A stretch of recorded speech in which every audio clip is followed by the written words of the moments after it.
Espírito Santo, tu és bem-vindo neste lugar, Pai. Assim como o Senhor já se manifestou tão poderosamente aqui no louvor, nas orações, nós pedimos que o Senhor continue a fazer, não pelo nosso merecimento, mas pelo Teu grande amor. Teu grande amor nos leva a entendermos quem nós realmente somos. Enquanto nós sabemos quem nós realmente somos, nós podemos viver tudo aquilo que o Pai tem para cada um de nós. Por isso, Espírito Santo, nós te damos liberdade nessa manhã para ministrar ao nosso coração, nos convidando para essa unidade com o Pai. Nós queremos ser um com o Pai. Assim como Jesus foi um com o Pai, nós queremos ser um. É ali que nós encontramos a nossa segurança, a nossa identidade. Paramos de nos comparar. Derrama isso em nós, nessa manhã. Essa é a nossa oração, Pai. Amém. Amém? Quero compartilhar uma palavra com vocês. Nós tínhamos uma outra palavra planejada, mas o Senhor, nosso bondoso Deus, nos dá a direção e nós ficamos felizes em seguir, não é verdade?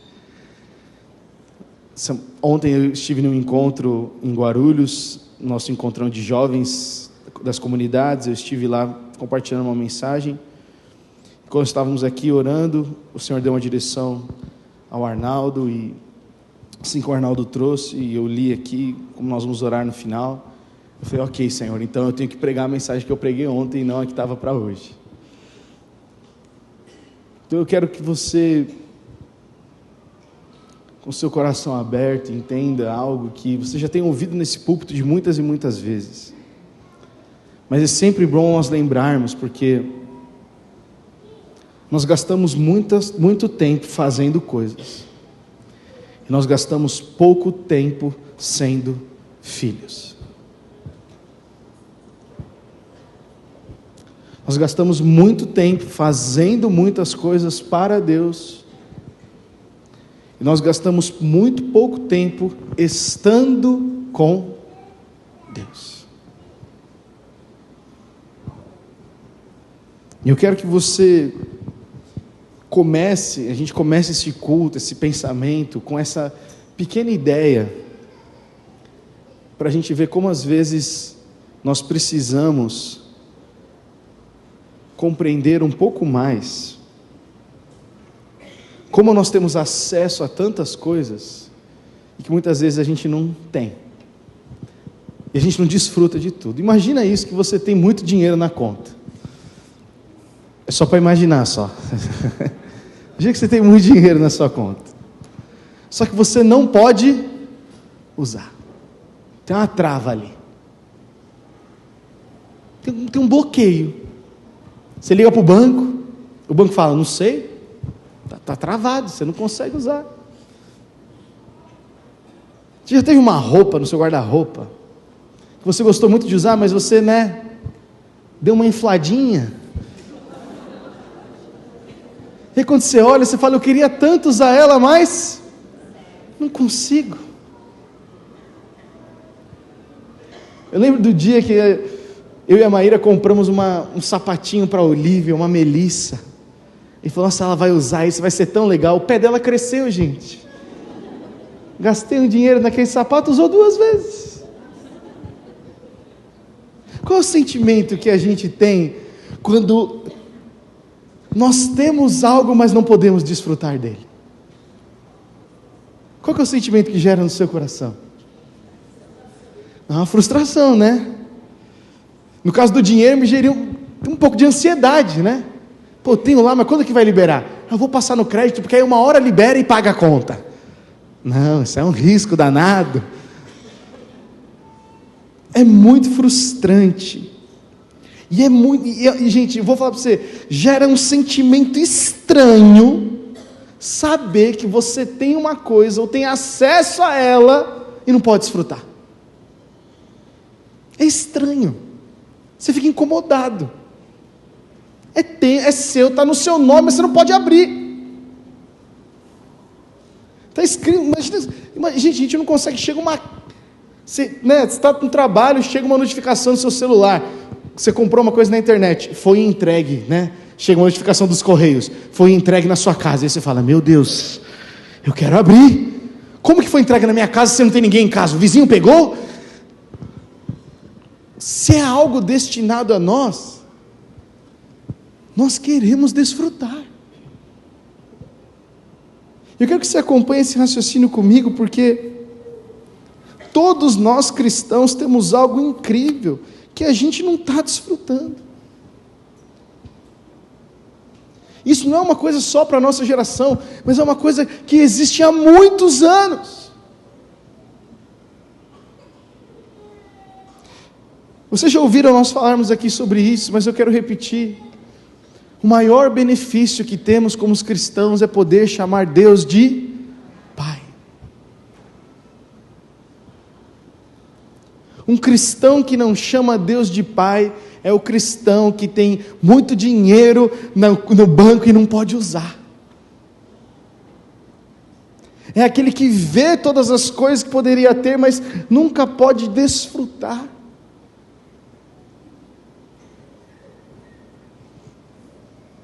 O nosso Deus não é um Deus que está voltado para nos punir, mas Ele é um Deus que nos disciplina para nos restaurar ao relacionamento. Deus sempre quis ter relacionamento com você, meu amigo, minha amiga. Você acredita nisso? Acho que não acredita muito. Desde o Éden, Deus quer andar com você. Desde sempre Ele quer ouvir a nossa voz e falar conosco. Só que por causa de muitas e muitas e muitas coisas, nós preferimos delegar isso e terceirizar a nossa fé. O que é terceirizar a nossa fé? A Bíblia é difícil de ler, então alguém lê aí para mim e fala para mim o que eu tenho que fazer.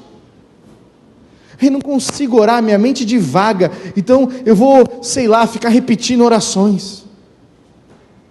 Gente, quando eu oro, minha mente divaga assim, brutalmente. Estou orando, Senhor, abençoa aqui aquela pessoa, daqui a pouco eu estou pensando, que fome. Acontece com mais alguém? Você é um ser humano. E aí o que você faz? Você fala, não, Senhor, peraí. Não, eu vou focar aqui. Não, está aqui, Senhor, não, está tudo bem. Deus não vai falar, nossa, tudo que você orou até agora eu vou jogar no lixo. A gente cria certas mentiras, a gente criou certas terceirizações, a gente cria certas regras, e isso impede a gente chamar Deus de Pai. Porque se eu não fizer tudo certo, Deus não vai me ouvir. E a frustração é uma realidade que tem consumido o relacionamento com Deus. Nós estamos tão frustrados com as coisas que nós não conseguimos nessa terra, que essa frustração se projeta no nosso relacionamento com Deus. Eu não consigo fazer isso.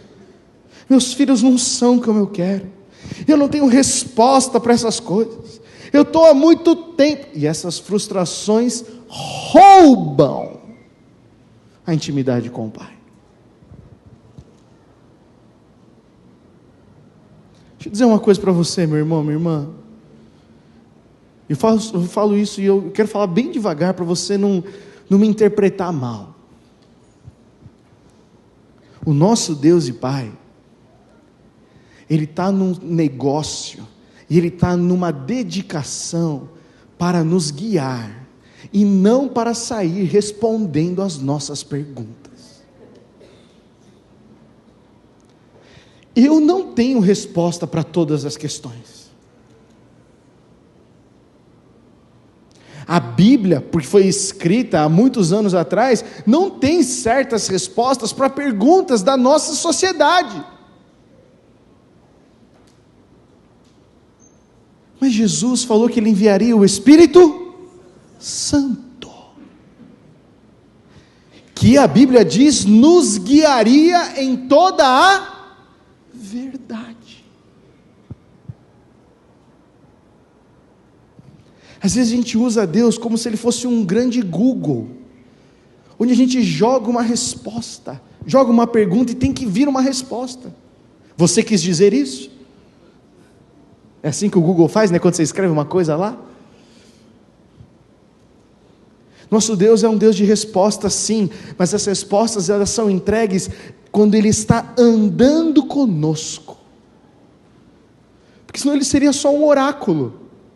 Deus, estou precisando disso, vai por esse caminho, obrigado, não preciso mais de você, vou seguir a minha vida. A resposta de Deus não vem no formato de aquele biscoitinho dos restaurantes, sabe, que você quebra e tem uma frase dentro. A resposta de Deus vem na jornada. A resposta de Deus vem no relacionamento. Por isso que paternidade, Deus ser pai, diz assim, Deus que é pai, tem filhos, como eu e você, e a gente começa como criancinha, não começa? Começa ou não começa? O que você espera de uma criança? Que ela cresça. Quem está no processo de crescimento? O pai. Cristão só cresce com a presença do pai. Cristão só amadurece com o relacionamento com o pai. A gente precisa voltar a entender isso, que o maior benefício da vida cristã não são as respostas ou as bênçãos, isso vem, mas vem como natural àqueles que têm um relacionamento com o Pai. Lembra de Jesus? Jesus, quando ensinou a orar, como é que Jesus ensinou os seus discípulos a orar? Pai Nosso. Você tem que se lembrar que os judeus daquela época, eles eram ensinados a ter muitas orações. Eles tinham oração para o nascer do sol, para o pôr do sol. Eles tinham múltiplas orações. Foram ensinados assim. Então os discípulos de Jesus falam, Jesus, como que a gente ora? E Jesus fala, a primeira coisa que vocês precisam falar é, Pai. Pai Nosso. Por isso eu quero ler com vocês um texto. Eu quero ler uma oração de Jesus com você. Eu não coloquei o texto aqui na projeção, você pode abrir a sua Bíblia aí. Volta um para mim, Caio, por favor. O texto de João 17. Algumas orações, e é importante que você saiba disso, a Bíblia, ela precisa ser lida numa maneira correta. Tem trechos da Bíblia que você não pode ler trechinhos e pensar que você entendeu tudo. E João 17 eu quero ler com vocês a oração inteira de Jesus. Porque aqui nós vamos ver a oração de um filho. Nós vamos ver a oração de um filho. Está com a sua Bíblia aí? Você pode até abrir no seu celular aí, se você quiser. Mas eu quero que você leia, e nós vamos ler com calma esse texto, para a gente compreender como que Jesus ora por ele e pelos outros. Versículo 1. Depois de dizer todas essas coisas, Jesus olhou para o céu e orou, Pai, chegou a hora, glorifica teu Filho para que ele te glorifique, pois tu lhe deste autoridade sobre toda a humanidade, ele concede vida eterna a cada um daqueles que lhe deste, e a vida eterna é isso, conhecer a ti o único Deus verdadeiro, e a Jesus Cristo a quem enviaste ao mundo. Eu te glorifiquei aqui na terra, completando a obra que me deste para realizar. Agora, Pai, glorifica-me e leva-me para junto de Ti, para a glória que tive ao Teu lado antes do princípio do mundo. Eu revelei o Teu nome àqueles que me deste do mundo, e eles sempre foram Teus. Tu os deste a mim, e eles obedeceram a Tua palavra. Agora eles sabem que tudo que eu tenho vem de Ti, pois lhes transmiti a mensagem que me deste. Eles a aceitaram e sabem que eu vim de Ti e creem que Tu me enviaste. A minha oração não é por este mundo, mas por aqueles que me deste, pois eles pertencem a Ti. Tudo o que é meu pertence a ti, e tudo o que é teu pertence a mim, e eu sou glorificado por meio deles. Agora deixo este mundo, eles ficam aqui, mas eu vou para a tua presença. Pai Santo, tu me deste o teu nome, agora protege-os com o poder do teu nome, para que eles estejam unidos, assim como nós estamos. Durante o meu tempo aqui com eles, eu os protegi com o poder do nome que me deste. Eu os guardei de modo que nenhum deles se perdeu, exceto aquele que estava a caminho da destruição, como as Escrituras já haviam predito. Versículo 13: agora vou para a tua presença. Enquanto ainda estou no mundo, digo estas coisas para que eles tenham a minha plena alegria em si mesmos. Eu lhes dei a tua palavra, e o mundo os odeia, porque eles não são do mundo, como eu também não sou. Não peço que os tires do mundo, mas que os proteja do maligno. Eles não são deste mundo, como eu também não sou. Versículo 17: consagra-os na verdade, que é a tua palavra. Assim como tu me enviaste ao mundo, eu os envio ao mundo. Eu me entrego como sacrifício santo por eles, para que sejam consagrados na verdade. Não te peço apenas por esses discípulos, mas também por todos os que crerão por meio da mensagem deles. Minha oração é que todos eles sejam um, como nós somos um, como tu estás em mim, Pai, e eu estou em ti. Que eles estejam em nós, para que o mundo creia que tu me enviaste. Eu dei a eles a glória que tu me deste, para que sejam um como nós somos um. Eu estou neles e tu estás em mim. Que eles experimentem unidade perfeita, para que todo mundo saiba que tu me enviaste e que os amas o tanto quanto me amas. Pai, quero que os que me deste estejam comigo onde estou. Então eles verão toda a glória que me deste, porque me amaste antes mesmo do princípio do mundo. Pai justo, o mundo não te conhece, mas eu te conheço. E esses discípulos sabem que tu me enviaste. Eu revelei o teu nome a eles e continuarei a fazê-lo. Então o teu amor por mim estará neles e eu estarei neles. Isso é uma oração só de Jesus, ela tem começo, meio e fim. A gente falou algumas semanas atrás sobre o nosso papel como igreja. E uma igreja não pode brilhar e ser luz se ela não estiver unida. Mas uma igreja só pode estar unida, nós só podemos ser parte do mesmo corpo, quando todos nós temos um relacionamento com Deus, onde nós chamamos Ele de Pai. Se eu vejo Deus como Pai, mas o Rúlio vê Deus como Senhor distante, tem uma hora que a gente vai se unir, não vai dar certo. Porque o Rúlio vai começar a olhar para mim e vai falar: pô, Deus faz tudo que o Gustavo quer, mas para mim ele não faz nada. E a gente vira competidor. Já aconteceu isso com você? Deus, parece que tudo acontece com o Edson, e comigo, nada. E dentro da igreja gera divisão, comparação. Ai, Deus cura os outros, mas não cura a mim. Olha o filho do outro, essas besteiras. Se nós somos unidos um com o outro, a sua alegria é a minha alegria, a sua dificuldade é a minha dificuldade. Essa unidade é que vai mostrar ao mundo que Jesus Cristo é o Senhor. E esse é o nosso papel como cristão, certo, gente?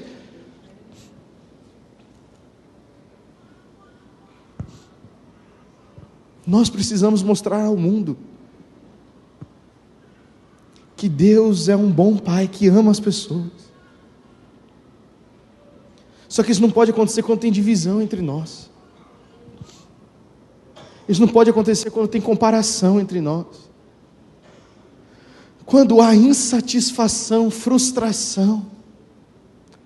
Nós precisamos ser curados, porque uma igreja que é frustrada é uma igreja que vai se tornar egoísta. Uma igreja que não conhece o Pai, fica buscando só as coisas para se saciar. Uma igreja que não vive em unidade, uma igreja que não vê Deus como Pai, no final das contas, ela entra e fala: o que eu posso ganhar e receber para mim hoje? E nós precisamos entender que a oração que Jesus fez é por mim e por você, para que nós sejamos um. Você lembra, nós pregamos aqui na série da Nova Aliança, tinha uma antiga maneira de se relacionar com Deus, era através da performance, era através daquilo que nós deveríamos fazer, mas Jesus Cristo vem e fala: agora vocês precisam ser, vocês precisam ser. Por isso que Jesus na cruz, Ele nos reconcilia com o Pai. O que era performance pela cruz virou graça. E na graça eu não tenho sentimento de competição. Na graça eu sei que aquilo que o meu pai está servindo para o meu irmão também serve para mim. Eu me alegro quando o outro é servido primeiro, porque eu sei que a minha hora vai chegar, porque o meu pai não vai colocar comida na mesa para os outros e para mim vai deixar faltar. Eu não me importo de ser o último a servido pelo meu pai, porque se meus irmãos estão recebendo, eu estou feliz, porque eu estou sentado na mesma mesa.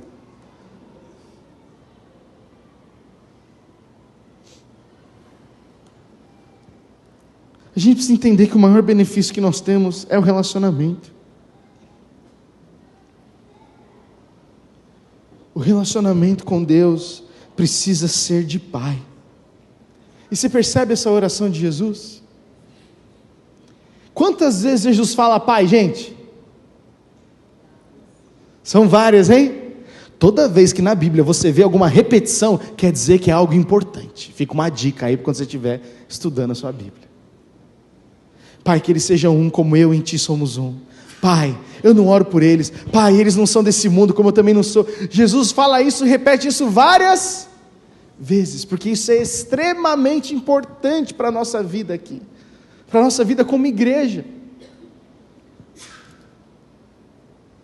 E para isso eu preciso ler com vocês um texto de Hebreus que mostra o quanto isso é importante. Olha o texto de Hebreus 8, o que diz. O escritor de Hebreus está comparando a antiga e a nova aliança. Eu sei que você já sabe isso, a gente falou bastante disso, mas eu preciso desse texto para chegar num ponto importante nessa ministração. Olha o que a Bíblia diz: agora, porém, Jesus, o nosso sumo sacerdote, recebeu um ministério superior, pois ele é o mediador de uma aliança superior, baseada em promessas superiores.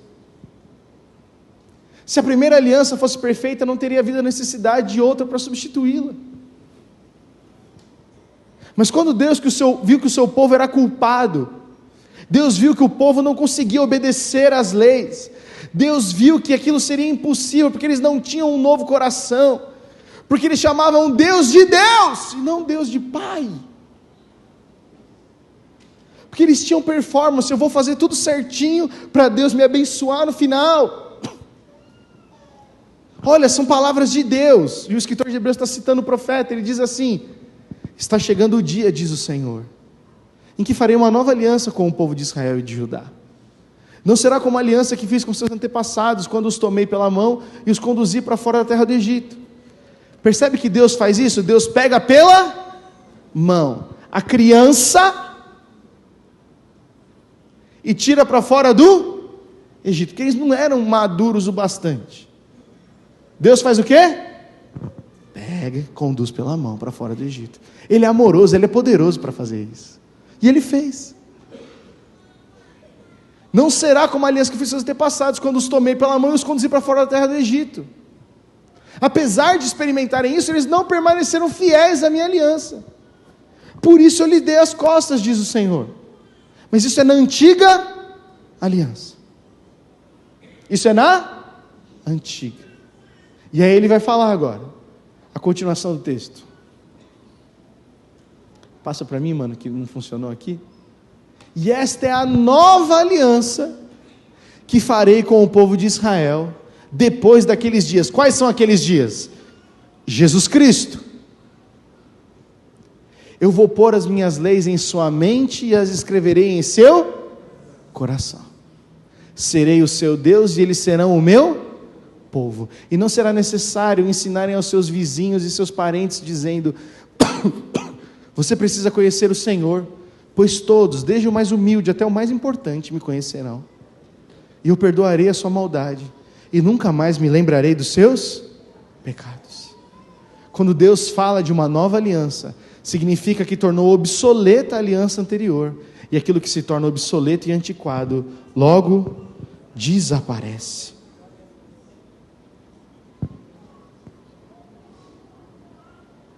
Essa é a igreja que nós temos que ser e viver. Quando está na lei no coração, eu chamo Deus de Pai, você entende? Eu me relaciono com Deus de uma maneira nova, onde eu olho para Ele e chamo Ele de Pai. Eu não preciso que alguém venha e diga o que eu tenho que fazer, porque eu posso chamar Deus de Pai, porque eu conheço a Ele. Só que quando nós estamos presos na frustração, presos na comparação, na tristeza, a gente consegue chamar Deus de Pai, gente? A gente só quer que Ele resolva certas coisas.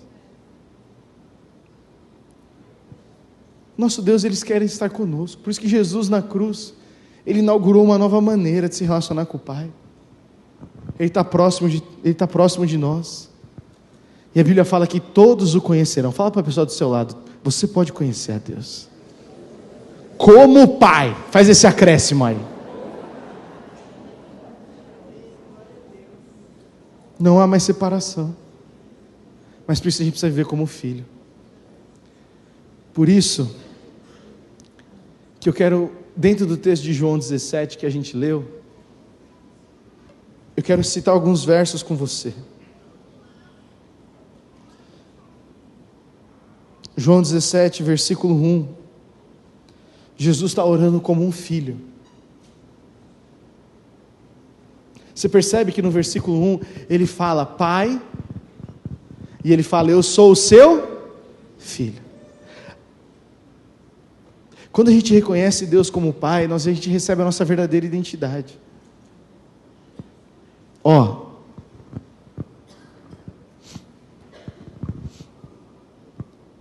Tem muita gente entre nós, nos nossos dias, meus irmãos e irmãs,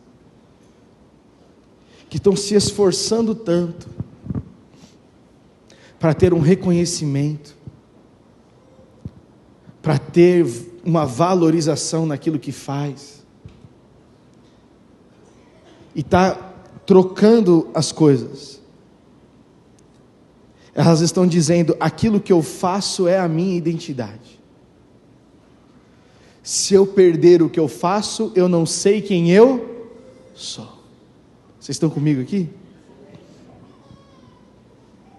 Se me tirarem este emprego, se eu parar de ganhar dinheiro com isso, se eu não for mais mãe, se eu não for mais pai, se eu não for mais X, Y, Z, se eu não for mais marido, se eu não for mais esposa, não sei o que fazer.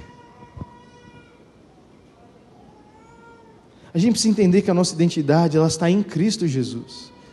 Só que essa identidade a gente só ouve quando a gente tem relacionamento com o Pai.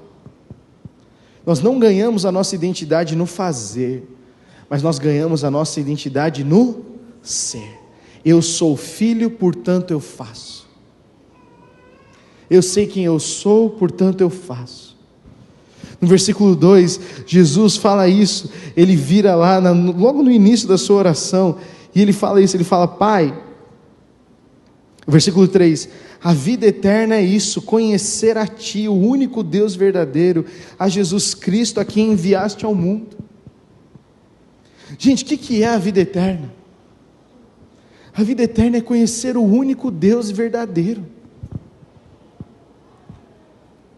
Se eu vejo Deus como meu Pai, eu recebo a identidade de filho e filha, e com isso meu destino começa a ser vivido aqui. Tem muita gente que não está vivendo o destino que o Senhor tem para a vida, e o propósito, porque está gastando muito tempo se comparando. A comparação é uma armadilha. Vou repetir, a comparação é uma armadilha. Porque você se prende em algo que Deus criou para outra pessoa. Se você pode se comparar, a única boa medida e saudável é se comparar consigo mesmo. Quem eu era antes de Cristo, quem eu sou depois de Cristo. E se não tem diferença, eu preciso me sacudir. E falar, eu preciso me arrepender. Porque Cristo na minha vida tem que ter alguma mudança.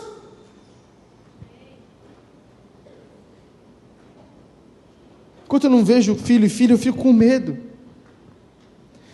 Pais, enquanto os seus filhos não verem Deus como Pai, eles vão ficar sempre com medo de um Deus que pune. Ensine os seus filhos a ver Deus como Pai. Como é que eu ensino, Gustavo, meu filho a ver Deus como Pai? Seja você um filho. Deixe seus filhos conhecerem a sua história. Deixe seus filhos conhecerem aquilo que você enfrentou e passou, que na sua vida não foi perfeita. Eu errei, filho. Eu caí, eu fiz escolhas erradas, mas o Senhor me restaurou. Você não precisa cometer os mesmos erros que eu cometi, por isso eu estou com você, e o Pai está com você.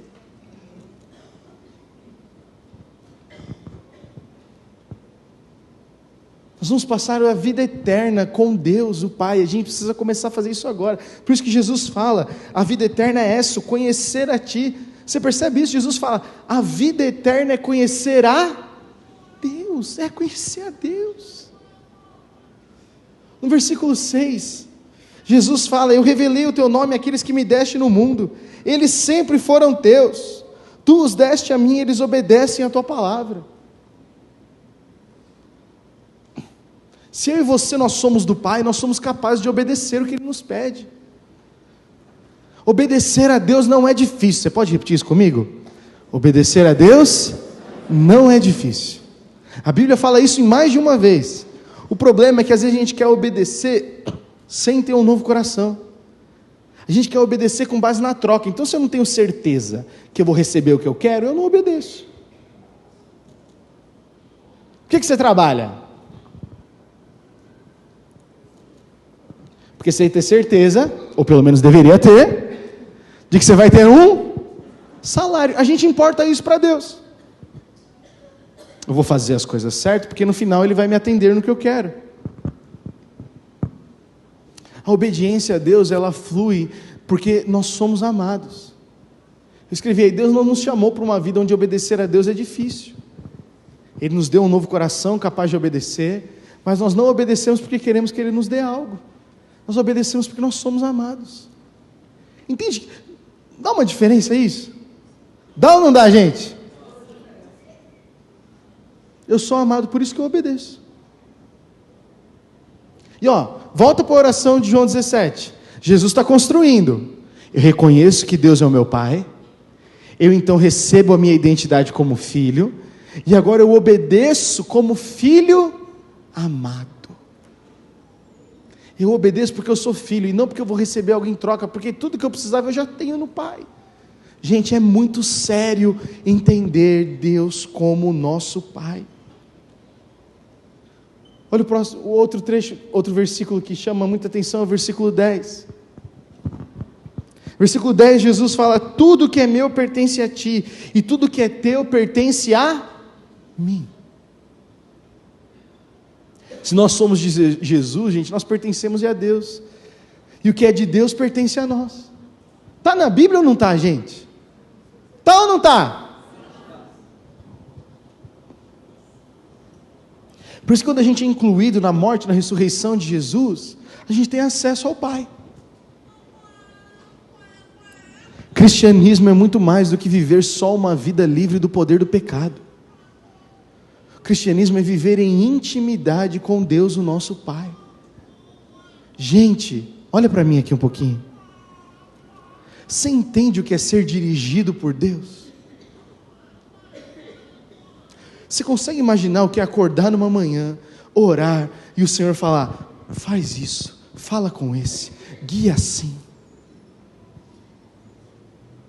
É viver uma vida completamente sem ansiedade. É viver uma vida onde o seu filho vai para a escola, a sua filha vai para a escola e você tem descanso. Por quê? Porque são herança do Senhor. A gente fica tão focado nas coisas do mal, que a gente não foca em conhecer a verdade.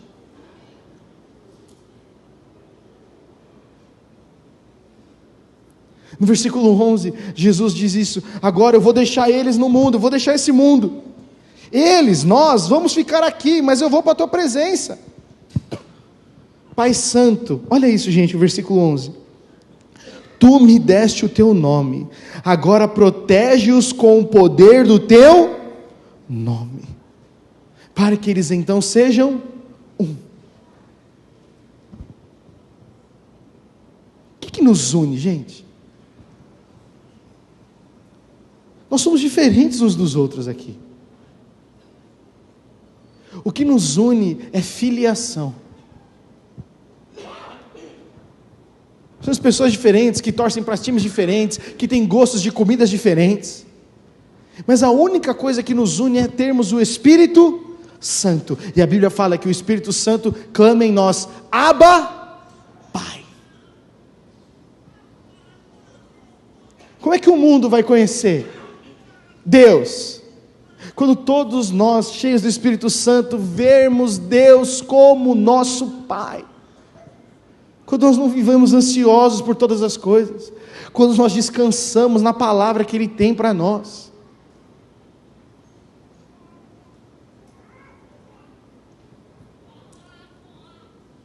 O que nos une é o sobrenome da família.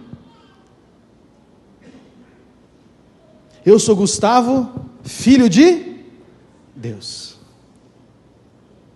Como é que é o seu sobrenome? Vocês estão comigo aqui ou não? Como é que é o seu sobrenome? Imagina se que eu erro, e aí meu pai chega para mim e fala: então filho, agora por causa que você errou, você não vai ser mais Rosanelli, tá?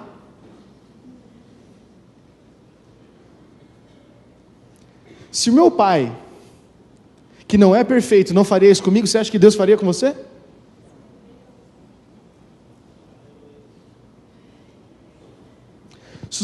Jesus fala isso: se o pai terreno de vocês, que é imperfeito, pode dar coisas boas, quanto mais o seu pai que está no céu.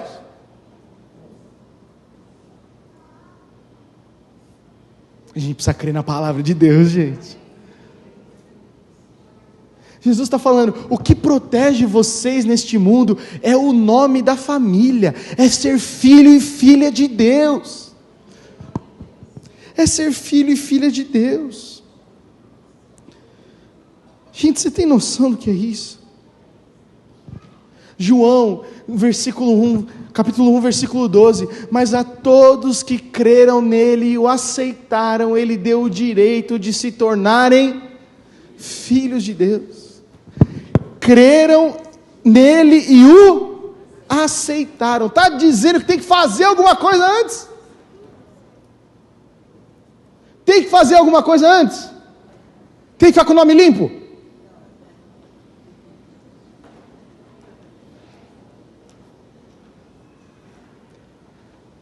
A gente crente é muito julgador, a gente fica incomodado quando alguém que era do mundão se converte. A gente vai dar glória a Deus, porque a Bíblia fala: aqueles que crerem nele e o aceitaram são filhos. E aí o filho sentado na mesa do pai aprende como o pai é, e aí ele fala: essas coisas não me pertencem mais, eu preciso mudar. Com certeza você conhece alguém que fala: não, para ir para a igreja eu preciso acertar umas coisas antes. Se não foi a gente que pensou assim. Igreja não é lugar de gente perfeita, não. Igreja é lugar de gente que entende que precisa de um Redentor, que precisa de Jesus Cristo Senhor. Qual é a igreja que nós estamos mostrando para as pessoas? Olha o texto de Romanos 8: porque todos que são guiados pelo Espírito de Deus são filhos de Deus. Pois vocês não receberam um espírito que os torne de novo escravos medrosos, mas sim um Espírito de Deus que os adotou como seus próprios filhos. Agora nós o chamamos Abba, Pai. pois o seu Espírito confirma ao nosso espírito que somos filhos de Deus.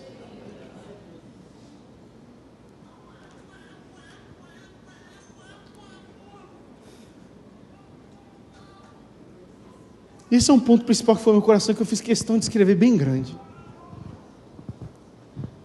Todos aqueles que creem em Jesus e chamam Deus de Pai, carregam o nome da família. Você carrega o nome da família. Sou Gustavo, filho de Deus. E aí, se eu estou numa situação na minha faculdade, no meu trabalho, num lugar que dá medo, que dá insegurança, eu não sou o Gustavo, filho do César, filho da Marisa, eu sou o Gustavo, filho de Deus. Ele é o meu Pai, eu sei quem eu sou. Jesus está orando, e essa é uma das últimas orações de Jesus, antes de ser julgado. Ele fala, ninguém precisa ter medo neste mundo, porque eles carregam o nome que os protege. Vocês estão comigo ainda na oração, gente? O que o protege não é a nossa boa conduta, o que nos protege é o nome de Jesus, é o sobrenome da família, filho de Deus, filha de Deus. Quando a gente vive assim, gente, a nossa interação muda, as nossas orações mudam, o nosso desejo muda, o nosso coração muda.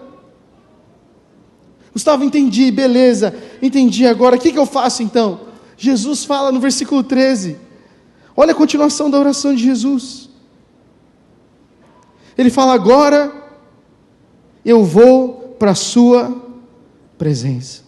Enquanto ainda estou no mundo, digo essas coisas para que eles tenham a minha plena alegria em si mesmos. Vejo Deus como Pai, recebi filho, a filiação. Não tenho mais medo, carrego o nome da família, sou filho e filha de Deus. O que eu faço agora? Vou para a presença de Deus. O lugar dos filhos é na presença do Pai.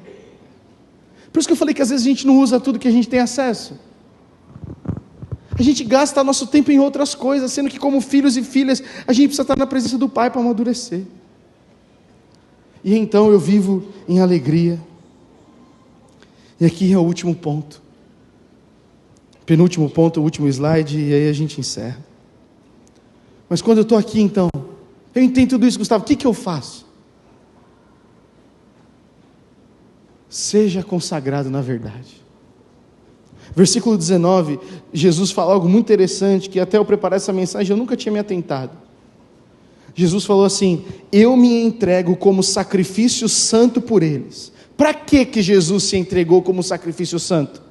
Para que sejam consagrados na verdade. Presta atenção, você não foi criado para viver enganado com as mentiras deste mundo. Eu vi uma matéria, eu não sei se foi uma matéria ou um estudo que fala que quando as pessoas no banco, as pessoas que trabalham com notas, elas são treinadas para conhecer o que é as notas falsas. Mas elas são treinadas não conhecendo todas as novas fraudes. Sabe como é que uma pessoa é treinada para reconhecer uma nota falsa?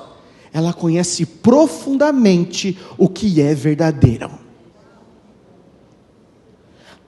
Gente, quanto tempo nós estamos escravizados no medo, dizendo, aquilo não é de Deus, aquilo não é, ai o medo, e a gente não gasta tempo conhecendo a verdade. Jesus falou, eu me sacrifico, para que eles sejam consagrados na verdade.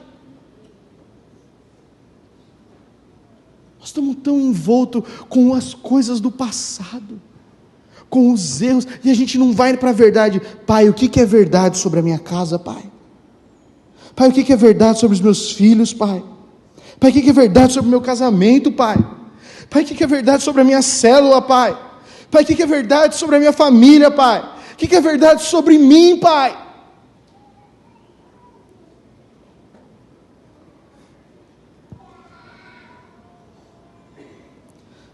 A gente tem que parar de ficar muito tempo atrás do medo do mal e começar a se consagrar na verdade. Jesus orou por mim e por vocês. Eu me sacrifico para que eles se consagrem na verdade. Como seria os nossos corações, como seria a nossa vida, se a gente gastasse mais tempo no que é verdadeiro e menos tempo tentando adivinhar o que é falso?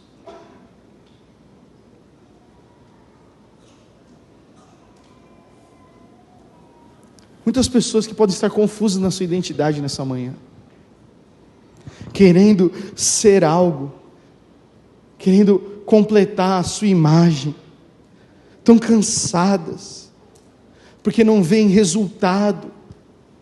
Meu irmão, minha irmã, eu falo isso com muito amor.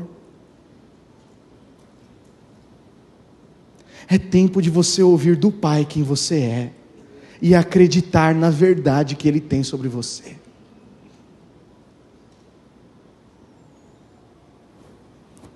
E aí então, a banda pode subir aqui, assim então a gente vai ser um. E aqui é só o resumo. Jesus falou que nós vamos ser um, e que o mundo então vai conhecer que nós somos um. Nós estamos lembrando do nosso propósito como igreja, nessas mensagens que nós temos pregado. Só que o nosso propósito como igreja só vai ser completo quando eu e você formos um com o Pai. Nós precisamos viver como filho. A gente precisa ser curado dessa orfandade do nosso coração. Olha aqui para mim rapidinho. Está acabando já.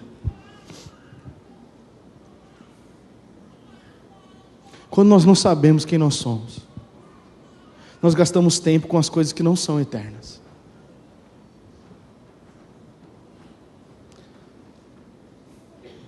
Homem, você precisa liderar a sua casa. A sua casa, o Senhor deu para você liderar, honrar, servir e amar a sua esposa e os seus filhos. Só que você não vai liderar sendo um brutamonte, não. Você vai liderar sendo filho. Esposa, você vai servir a sua casa e ser a direção da sua casa, sabe como? Sendo filha, não controlando as micro coisas. Nós precisamos entender isso. Essa é a jornada que eu preciso que a gente reflita nessa manhã. Eu sei quem é meu pai e eu me arrependo de viver sem pai. Tem gente que ainda não se arrependeu disso, que teve um encontro com a religião, que teve um encontro com os princípios, mas não se arrependeu de viver sem pai. Faz sentido isso? Faz sentido ou não, gente? Eu parei de viver. Eu creio em Deus. Ele está lá, Ele me abençoa. Quando eu preciso eu vou lá. Mas eu ainda não recebi um abraço de um pai. Eu não vivo com o pai. Eu não vivo com Ele como meu pai. Estou constantemente cansado, me comparando, fazendo a minha própria força. Mas quando você se arrepende de não viver, de viver sem pai, você recebe a sua identidade de filho e filha. Quando você se torna filho e filha, gente, você começa a obedecer por amor. Eu tenho um pai que me ama, e eu sei que Ele não vai deixar faltar nada. Não só eu experimento, mas eu sei. E então, está aí o quarto ponto. Eu pertenço a Cristo e eu não temo o mundo. As coisas podem mudar, as situações podem mudar, mas eu sei que eu sou de Deus. Eu sei que eu sou co-herdeiro com Cristo. Eu faço parte de uma família. Por isso que eu coloquei esse item 5 e reforcei. Eu carrego o nome da família. Gente, você é filho, filha de Deus. Você tem que trazer um baita de um descanso. Tem que trazer uma confiança. Porque eu sei que eu sou filho e eu vivo na presença. E o que eu faço então com a minha vida, Gustavo? Eu me consagro na verdade. Eu me consagro na verdade. Por isso que o Leif Hetland tem uma frase no livro dele, que ele diz isso. Ele diz assim: o reino de Deus funciona assim. O que você recebeu do Pai, você pode ser. Se você recebeu o amor de um pai para um filho, você pode ser um filho. Mas eu não mereço. Não é questão de merecimento, tá? É questão do amor que Ele derramou para nós. É o amor de um pai para um filho. A gente só não é filho se a gente não quiser. O que você se tornou, você pode multiplicar. Se você se tornou filho, você pode gerar outros filhos. É poderoso ou não é? Mas um órfão vai gerar o quê? Órfão. Uma pessoa que está escrava de comparação vai virar o quê? Vai gerar o quê? Escrava de comparação. A gente só pode reproduzir o que a gente é. Agora, se eu sou filho, eu reproduzo filhos. E aí tudo aquilo que você multiplica, você tem influência e domínio. Você multiplicou filhos, eles vão para sempre estar em conexão com você. Vão estar conectados com você. E nisso a família de Deus. E quando a família de Deus cresce, nós cumprimos a grande comissão. E quando nós cumprimos a grande comissão, o Senhor derrama mais e mais. E isso faz com que Jesus volte.